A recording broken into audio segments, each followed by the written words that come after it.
Tamil Bible Study.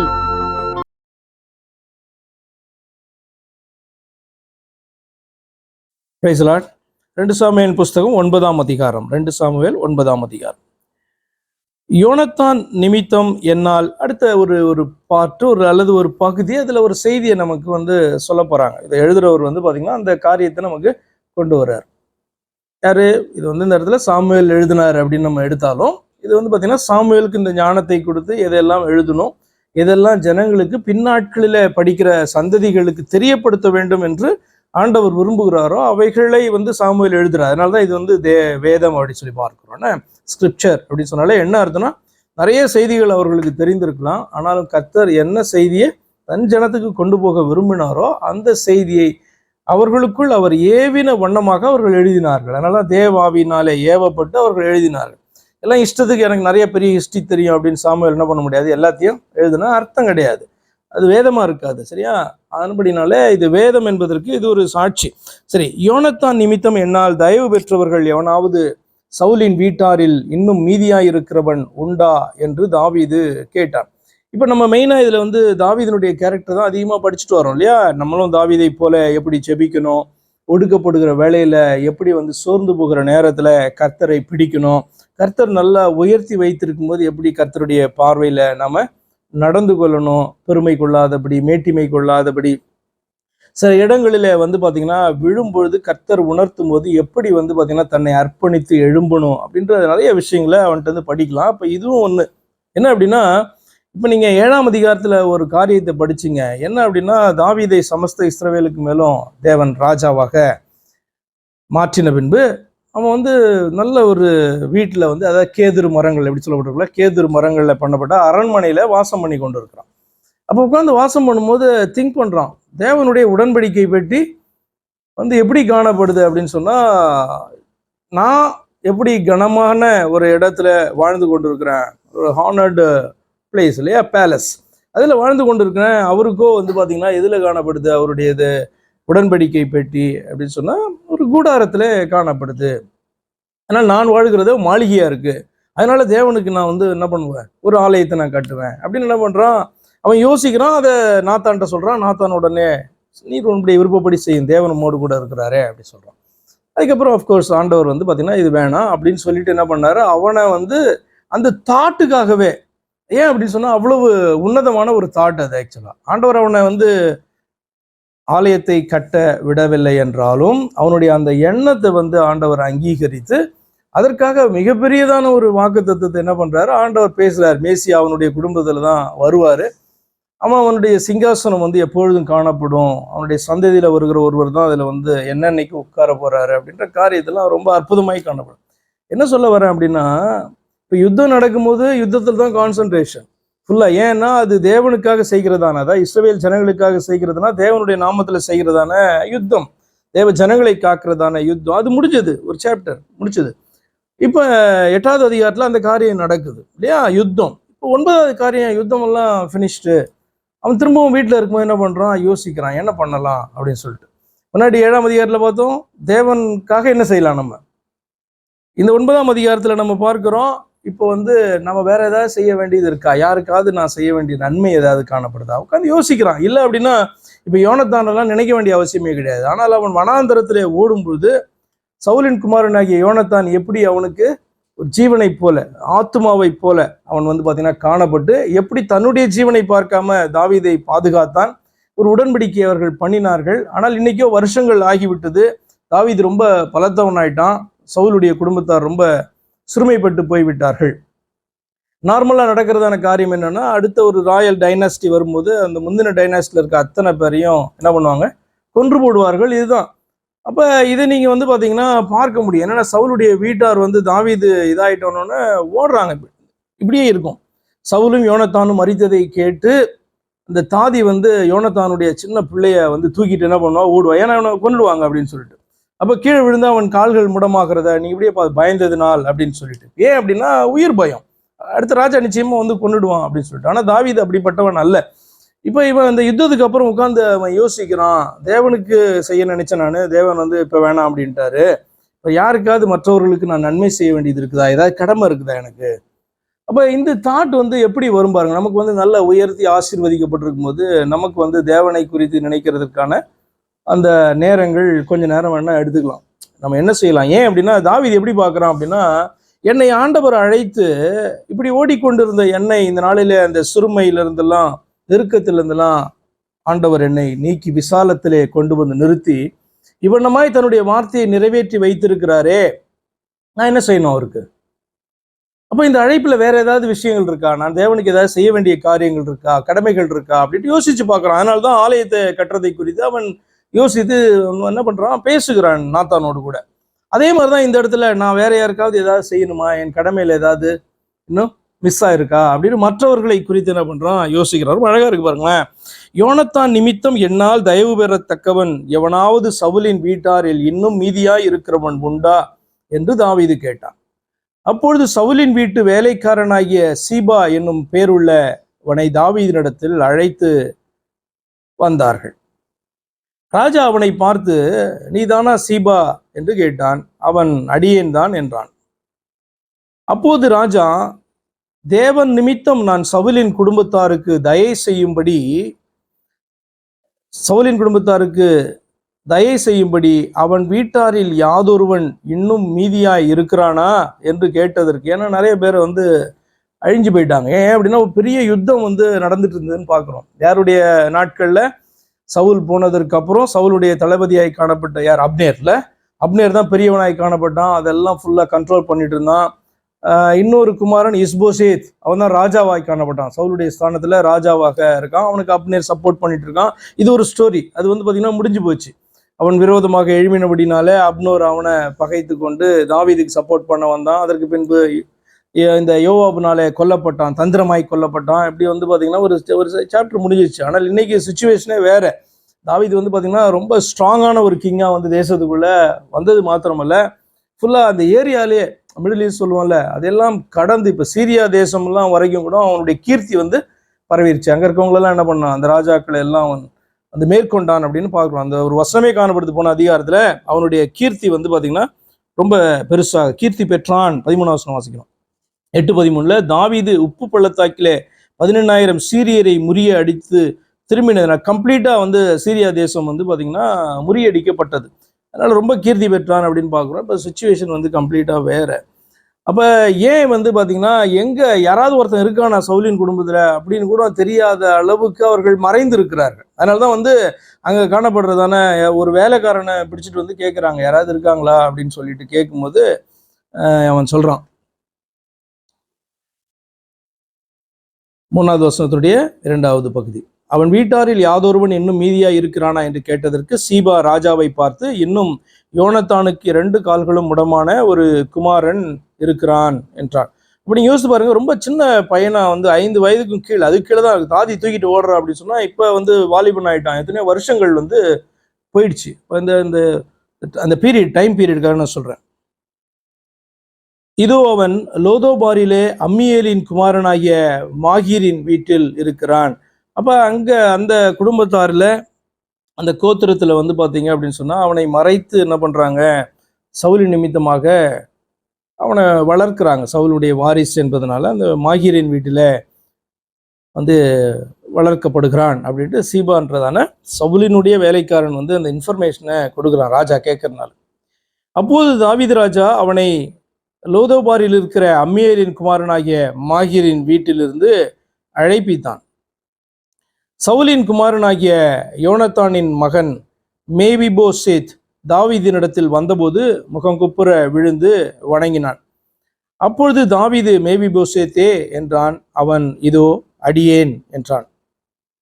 தாவீது அவனை பார்த்து, நீ பயப்படாதே, உன் தகப்பனாகிய யோனத்தான் நிமித்தம் நான் நிச்சயமாய் உனக்கு தயை செய்து உன் தகப்பனாகிய சவுலின் நிலங்களையெல்லாம் உனக்கு திரும்ப கொடுப்பேன். நீ என் பந்தியில் வீடு கூட இல்லாதவனா காணப்படுறான். எதன் நிமித்தமா இவன் வந்து பாத்தீங்கன்னா இந்த பையனை காப்பாத்திட்டு இருக்காங்க அப்படின்னா,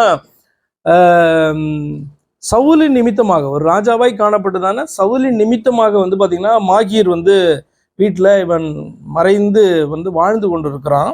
ஆனா ஒண்ணுமே கிடையாது. லேண்டு எவ்வளவு பெரிய ஒரு ஐஸ்வர்யவானாய் வந்து யார் இருந்திருக்கணும், சவுல் வந்து இருந்திருப்பான்ல. 40 வருஷம் அரசாண்டானா எவ்வளவு பெரிய ஐஸ்வர்யவானாக அவன் காணப்பட்டிருக்க வேண்டும். ஆனால் ஒன்றுமே இன்னைக்கு கிடையாது. அப்ப அதனால வந்து பாத்தீங்கன்னா தாவீது சொல்றான், நீ பயப்படாதே, உன் தகப்பனாகிய யோனத்தான் நிமித்தம் நான் நிச்சயமாய் உனக்கு தயவு செய்து உன் தகப்பனாகிய சவுலின் நிலங்களை எல்லாம் உனக்கு திரும்ப கொடுப்பேன், நீ என் பந்தியில் நித்தம் அப்பம் புசிப்பாய் என்றான். அப்பொழுது அவன் வணங்கி, செத்த நாயை போல் இருக்கிற என்னை நீர் நோக்கி பார்க்கிறதற்கு உமது அடியான் எம்மாத்திரம் என்றான். தாவீது ஒரு நாட்கள்ல சவுல் துரத்தும் போது இந்த வார்த்தையை வந்து சவுல் இடத்துல சொல்லுவான்ல, அப்படின்னா ரொம்ப சிறுமைப்பட்டு அப்படிப்பட்ட ஒரு சூழ்நிலையில வந்து காணப்படுகிறதை வெளிப்படுத்துகிறதான வார்த்தை. ஆனா தாவீது வந்து அந்த அளவுக்கு கிடையாது. என்னன்னா சவுலை கொல்ற அளவுக்கு பார்த்தீங்கன்னா காணப்பட்டான் ஓடும்போது கூட. ஆனா என்ன, அவனுக்கு வந்து அவனை கொல்றதுக்கு இஷ்டம் கிடையாது, அவ்வளவுதான். ஆனா இப்படி செத்த நாயை போல இருக்கிற என்ன நீ வந்து தெள்ளுப்பூச்சியோ என்னமோ சொல்லுவான்ல, இப்படி என்ன வந்து கொகையாக வனாந்திரத்துல எல்லா இடத்துலையும் தேடிட்டு இருக்கிறீரே, நான் என்ன பண்ணேன் அப்படின்ட்டு என்ன பண்ணுவான், கர்த்தருடைய சமூகத்துல நின்று பேசுவான். அப்ப மனம் வருந்தி சவுலும் வந்து அவன்கிட்ட பேசுகிறதான 2 சந்தர்ப்பங்களையும் நம்ம பார்ப்போம். ஆனா மேவிபோசேத்தோட நிலைமை அப்படிலாம் கிடையாது. என்ன அப்படின்னு சொன்னா, மேவிபோசேத் வந்து தாவீதுக்கு விரோதமாக ஒரு வார்த்தையை கூட பேச முடியாது. யுத்தம் பண்றதுலாம் அடுத்த காரியம், வார்த்தையே பேச முடியாது. ஆனா அதனால பார்த்தீங்கன்னா தாவீது காண்பிக்கிறதான அந்த அந்த இரக்கம் காணப்படுது பார்த்தீங்களா, அந்த தயவு வந்து அவனை ரொம்ப டச் பண்றபடினால்தான் அந்த வார்த்தையை அவன் பேசுறான். முகங்குப்புற விழுந்து அவனை வணங்கினது மாத்திரமல்ல, இந்த இதுக்கு நான் என்ன தகுதியானவன் என்று சொல்லி அவன் 8ஆம் வசனத்துல, செத்த நாயை போல் இருக்க என்னை நீ நோக்கி பார்க்கிறதற்கு உமது அடியான் எம்மாத்திரம் என்றான். ராஜா சவுலின் வேலைக்காரனாகிய சீபாவை அழைத்து அவனை நோக்கி, சவுலுக்கும் அவன் வீட்டார் எல்லாருக்கும் இருந்த யாவையும் உன் எஜமானுடைய குமாரனுக்கு கொடுத்தேன்.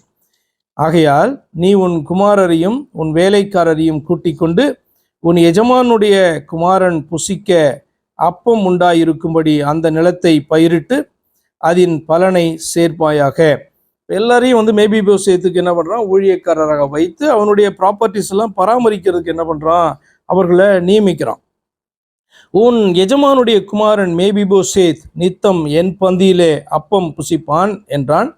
சீபாவுக்கு 15 குமாரரும் 20 வேலைக்காரரும் இருந்தார்கள். அப்ப அவனே சீபா என்கிற வேலைக்காரனே வந்து பெரிய ஒரு சீமானாய் காணப்படுகிறான். ஆனா மேவிபோசேத்துடைய நிலைமை மோசமா இருக்கு, மற்றவர்களை நம்பி வாழ்கிற நிலையில அவன் காணப்படுறான். இப்ப என்ன பண்றான், இவன் எல்லாத்தையும் ரிவர்ஸ் பண்றான். ஆக்சுவலா ரிவர்ஸ் பண்ணி, நீ வந்து மேவிபோசேத்துக்கு ஊழியனா இருந்து அவனுடைய நிலங்கள்லாம் பாதுகாத்து அவனுக்கு என்ன பண்ணணும், நீ காரியங்களை செய்ய வேண்டும் அப்படின்னு சொல்லிட்டு என்ன பண்றான், இந்த சீபாவை நியமிக்கிறான். 11ஆம் வசனம், சீபா ராஜாவை நோக்கி, ராஜாவாகிய என் ஆண்டவன் தமது அடியானுக்கு கட்டளையிட்டபடியெல்லாம் உமது அடியானாகிய நான் செய்வேன் என்றான். ராஜகுமாரில் ஒருவனைப் போல மேவிபோசேத் என் பந்தியில் அசனம் பண்ணுவான் என்று ராஜா சொன்னான். இப்ப எங்கெங்கயோ ப்ராப்பர்ட்டிஸ் லேண்ட் எல்லாம் காணப்படும். ஆனா மேவிபோசேத் எங்க இருக்க போறான் அப்படின்னு சொன்னா, எருசலேம்ல தங்கி ராஜாவினுடைய குமாரர்கள ஒருவனைப் போல அவனுடைய பந்தியில என்ன பண்ணுவான். இது வந்து என்ன சொல்றது, ஒரு மிகப்பெரிய ஹானர். இந்த ஹானர் வந்து பாத்தீங்கன்னா சவுல் தாவீதை நேசித்த அந்த நாட்களில் தாவீதுக்கு கிடைச்சது. என்ன அப்படின்னா, சவுலுடைய ஒரு குமாரனை போல வந்து பாத்தீங்கன்னா சவுலுடைய அந்த போஜன பந்தியில வந்து உட்கார முடியும். எல்லாரும் அதுல வந்து உட்கார முடியாது. எலைட்ஸ் அப்படின்னு சொல்றவங்க, இன்னும் பிரபுக்கள், இன்னும் ராஜகுலத்துல காணப்படுற எல்லாருக்கும் கூட அந்த சான்ஸ் என்ன பண்ணாது, கிடைக்காது. சிலருக்கு மட்டும்தான். அப்படி வந்து பாத்தீங்கன்னா தாவீதுக்கு கிடைத்தது. சவுலுக்கு அவன் மேல பொறாமை கொண்டு அவனை கொல்ல பார்க்கும் வரைக்கும் அப்படிப்பட்ட ஒரு ஸ்தானத்தை சவுல் கொடுத்திருந்தான். இப்ப இவன் வந்து பாத்தீங்க அப்படின்னு சொன்னா மேவிபோசேத்துக்கு யோனத்தானோடு கூட பண்ணின உடன்படிக்கை நிமித்தமாக என்ன பண்றான், மேவிபோசேத்துக்கு அந்த ஸ்தானத்தை கொடுக்குறான். இது நீங்க புதிய ஏற்பாட்டுல நீங்க பாப்பீங்க, ஆண்டவராகிய இயேசு கிறிஸ்து சொல்றார், நான் வந்து பரலோக ராஜ்யத்துல பிரவேசிக்கும் போது நீங்கள் என்னோடு கூட நீங்கள் என்னோடு கூட பந்தி இருப்பீர்கள் அப்படின்னு சொல்லுவார். என்னோடு கூட நீங்கள் உங்கள் திராட்சரசம் புசிக்கும் அளவு நான் புசிப்பதில்லை அப்படி ஒரு வார்த்தை சொல்லியிருப்பேன், ஞாபகம் இருக்குமா உங்களுக்கு? சேம் அது மாதிரிதான், அந்த மாதிரியான ஒரு காரியங்கள். அப்படிப்பட்ட ஒரு ஹானர் வந்து பாத்தீங்க அப்படின்னு சொன்னா இந்த மேவிபோசேத்துக்கு ராஜாவினுடைய சமூகத்தில இருந்து கிடைக்கிறது. 12ஆம் வசனம், மேவிபோசேத்திற்கு மீகா என்னும் பேருள்ள சிறுவனாகிய ஒரு குமாரன் இருந்தான். சீபாவின் வீட்டிலே குடியிருந்த யாவரும் மேவிபோசேத்திற்கு வேலைக்காரராய் இருந்தார்கள்.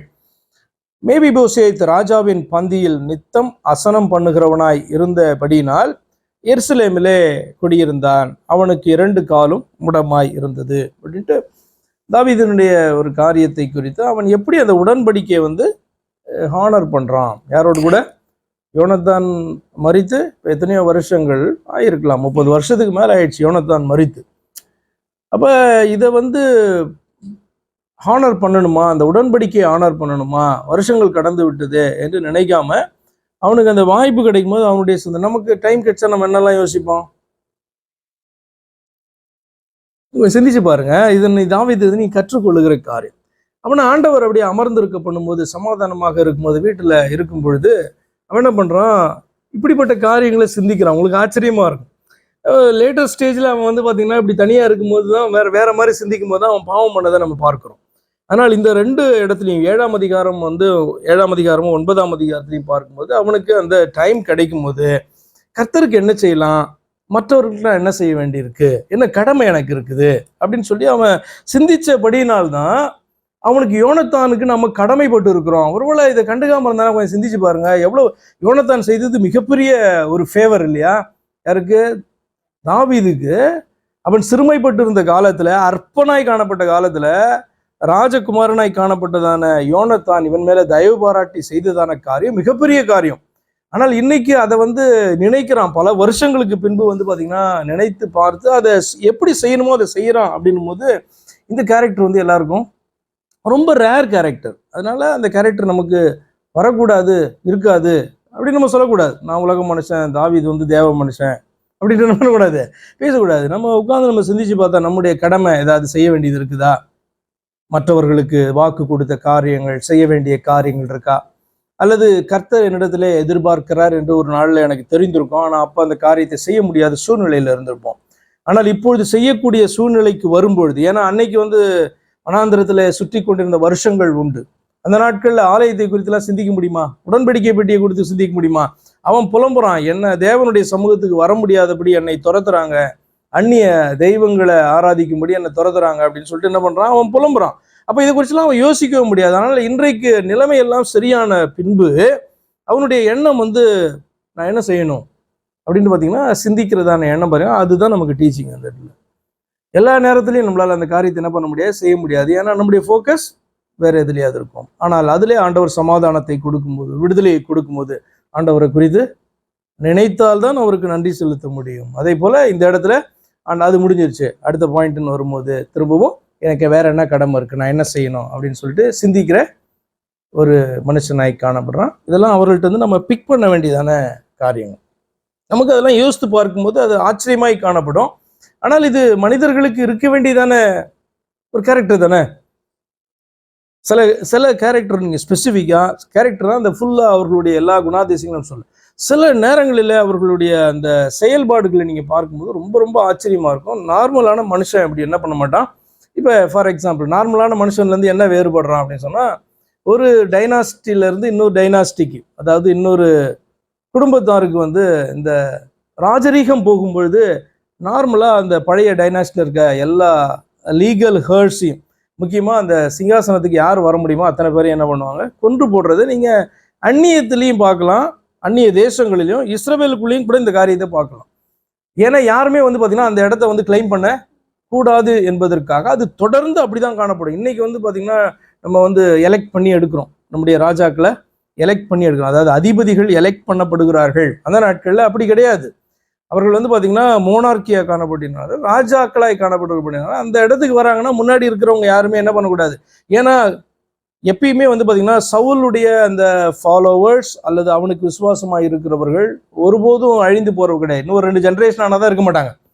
ஏன்னா நீங்க பாப்பீங்க, தாவீது வயதான பிறகு அப்சலோம் தாவீதினுடைய அந்த இடத்தை எடுத்துக்கொண்ட பின்பும் கூட சவுலுடைய குடும்பத்தாரில் ஒருவனாகிய சீமேயி என்ன பண்றான், தாவீதை ஏளனம் பண்ணிட்டு பரியாசம் பண்ணிக்கிட்டே போறான். இது சவுலுடைய சிங்காசனமாச்சே, நீ எப்படி எடுத்த அப்படின்னு சொல்லிட்டு பரியாசம் பண்ணிட்டு போவான். ஏன்னா தாவீது துரத்தப்பட்ட போது. அப்ப என்ன அப்படின்னா, அவர்களுடைய விசுவாசிகள், அந்த ராஜாவினுடைய விசுவாசிகள் ஏதோ ஒரு காரணத்துக்காக விசுவாசிகளா இருப்பாங்க. அவங்க கடைசி வரைக்கும் சாகர வரைக்கும் அப்படிதான் இருப்பாங்க. அவர்கள் என்ன தாவீதினுடைய பகைஞர்களாக தான் கடைசி வரைக்கும் இருந்து சாவார்கள். நிறைய பேர் அவன் அழித்திருப்பான், அங்கங்க யாராவது இருப்பான், வேற வழி இல்லாம. அப்படி மூவ பேசுறது கூட அப்படி என்ன பண்ணிருக்கலாம், உள்ளுக்குள்ள நினைச்சிட்டு இருக்கலாம், ஒன்றும் செய்ய முடியாது. ஆனால் அவனை அழைத்து அவனை பாத்தீங்கன்னா இந்த மாதிரி ஆசீர்வதித்து அவனை தன்னுடைய சமூகத்துல உயர்த்தி வைத்ததான மனுஷன் இவன். வித்தியாசமா இருக்குல்ல கேரக்டர். அந்த அந்த அந்த அந்த அந்த பர்டிகுலர் டைமில் அவனுடைய அந்த பிஹேவியர், அதெல்லாம் சொன்னேன். சில நேரங்களில் அப்படியே கர்த்தர் எப்படி செய்வாங்க இந்த காரியங்களை, இப்போ அவனுக்கு அப்படிப்பட்ட ஒரு தயவை காண்பிக்கிறது கர்த்தர் நம்ம மேலே காண்பிக்கிற கிருபைக்கு ஒப்பான ஒரு காரியமாக இருக்குது. செத்த நாயை போல இருக்கிற நம்மளை நினைத்து நம்முடைய ஆத்மாவை ரட்சிக்கிறதுக்கு நாம் ஏமாத்துறோம். நம்ம யோசித்து பார்த்தோம்னா அதுதான் ஆக்சுவலாக இல்லை. நம்ம என்ன அப்படி ஸ்பெஷலு நம்முடைய ஆத்மா ஆண்டவருடைய சமூகத்தில் தயை பெற்று ரட்சிக்கப்படுவதற்கு அப்படி என்ன நம்ம ஸ்பெஷலு மற்றவர்களை பார்க்கலாம்? ஒன்றும் கிடையாது இல்லை. அதே தான் அவனும் சொல்கிறான். ராஜா என்ன நினைக்கிறதற்கும், என்ன கண்டுபிடிக்கிறதற்கும், அழைத்து கொண்டு வருகிறதற்கும், உடன்படிக்கை நினைவு கூர்ந்து என்னை இவ்வண்ணமாக ஆசீர்வதித்து உயர்த்துகிறதற்கும் நான் எம்மாத்திரம் என்று சொல்லி மேவிபோசேத் என்ன பண்ணுறான், நினைத்து பார்க்குறான். இப்படி தான் ஆபிரகாம் ஒரு இடத்துல அவனுடைய கேரக்டர் எனக்கு ஆச்சரியமாய் காணப்படும். என்ன அப்படின்னா, போய் லோத்துக்கு உதவி செய்யும் பொழுது, லோத்தினுடைய குடும்பத்தாரெல்லாம் பிடிச்சி போயிடுவாங்கள்ல, அந்த நேரத்தில் போய் யுத்தம் பண்ணி இந்த ராஜாக்கள்கிட்ட, சோதம் குமாரா ராஜாக்கள்லாம் பிடிச்சிட்டு வரும்போது அதில் சொல்லுகிறதான காரியம் என்ன அப்படின்னா, நீ இதெல்லாம் கொண்டு போயிடு, எனக்கு ஜனங்களை மாத்திரம் கொடு அப்படின்ட்டு அந்த ராஜா கேட்பான். ஒரு டீல் வருவான். அவனை சொல்லுவான், உன்னுடைய இதில் எனக்கு எதுவுமே வேண்டாம், ஒரு சிரட்டை கூட எனக்கு வேண்டாம், உன்னால் நான் ஐஸ்வர்யவானேன் என்று சொல்லப்படாதபடிக்கு நான் உன்னிடத்துலேருந்து ஒன்றை கூட எடுக்க மாட்டேன் அப்படின்னு என்ன பண்ணுவான், எனக்கு உண்டாது, அதாவது லோத்துக்கு உண்டான மற்றவைகளை மாத்திரம் என்ன பண்ணுவான், திருப்பிட்டு வரும். இப்படி ஒருவன், ஏன்னா அந்த இடத்துல அவன் பார்த்தீங்கன்னா அவன் கிங் மாதிரி. யாரு? ஆபிரகாம் கிங் மாதிரி. ஏன்னா போய் 5 ராஜாக்கள்ல +2 என்னமோ நினைக்கிறேன், ராஜாக்களை முறியடித்து கொண்டு என்ன பண்ணுறான், வருகிறான். இவன் உனக்கு பேர் ராஜா கிடையாது, ஆனால் ராஜாக்களை முறியடித்து கொண்டு வரும்பொழுது அந்த கொள்ளையானது எல்லாமே பார்த்தீங்கன்னா யாரு, வெற்றி பெற்றவனுக்கு அது உரித்தாகிறதான காரியம். ஆனாலும் பார்த்தீங்கன்னா அவன் சொல்கிறான் நோ அப்படின்னு சொல்லிட்டு. நம்ம என்ன பண்ணுவோம், அவனை நினைச்சு லூசுன்னு சொல்லுவோம்ல, பைத்தியக்காரன் அப்படின்னு சொல்லுவோம். இல்லை, அவனுடைய அந்த தாட்டை நான் சொல்றேன், அவனுடைய அந்த எண்ணம் அந்த இடத்துல எப்படி காணப்படுது, அவன் சொல்ற அந்த வார்த்தையை நீங்க பாத்தீங்க அப்படின்னு சொன்னா ஆச்சரியமா இருக்கும். உங்களால, ஏன்னா இது கர்த்தருக்கு விரோதமான காரியங்களை செய்கிற மோசமான தேசங்களாக, ஜாதியாராக காணப்பட்டார்கள். அப்போ உங்களுடைய ஐஸ்வர்யத்தினாலே நான் ஐஸ்வர்யவானேன் என்று பின் நாட்கள்ல சொல்லப்படும்ல. அப்படி ஒரு பெரிய யுத்தத்துல பாத்தீங்கன்னா பை ஃப்ளூக்கு அவனுக்கு சான்ஸ் கிடைச்சது, ஐஸ்வர்யவான் ஆயிட்டான், சீமான் ஆயிட்டான் அப்படின்னு ஒரு பேரு பின்னாடி ஆபிரகாமுடைய சந்ததியார் சொல்லுவாங்கல்ல, இல்லைன்னா அந்த ஜனங்க சொல்லுவாங்க இல்லையா, அந்த பேர் எனக்கு வேணாம், என்னை கர்த்தர் உயர்த்துவாங்க அப்படின்னு சொல்லி பார்த்தீங்கன்னா அந்த நம்பிக்கையை கொண்டு அவன் பேசுகிற வார்த்தை ஆச்சரியமா இருக்கும். இதெல்லாம் வேதத்தில் முக்கியமாக கேரக்டர்ஸை பார்த்துட்டு வரும்போது அவர்களுக்குள்ளே காணப்பட்டதான சில காரியங்கள் அப்படி ஆச்சரியப்படுத்தும் நம்மளை. அப்படி உங்களுக்கு ஏதாவது ஆச்சரியப்படுத்தின காரியங்கள் உண்டா? மோசையிட்ட நீங்கள் பார்த்துட்டு வரும்போது இப்படி ஆச்சரியமான காரியங்களை நீங்கள் பார்க்க முடியும். தேவ மனிதர்கள் எல்லாரிடத்துலையும் நீங்கள் எப்படிப்பட்ட ஆச்சரியமான காரியங்களை நீங்கள் பார்க்க முடியும். வேற யார்ட்டாவது அப்படி ஆச்சரியப்பட்டிருக்கீங்களா?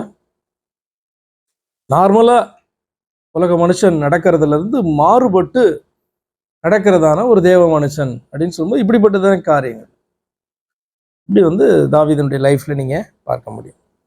ஏதாவது கொஸ்டின் இருந்தால் கேளுங்க.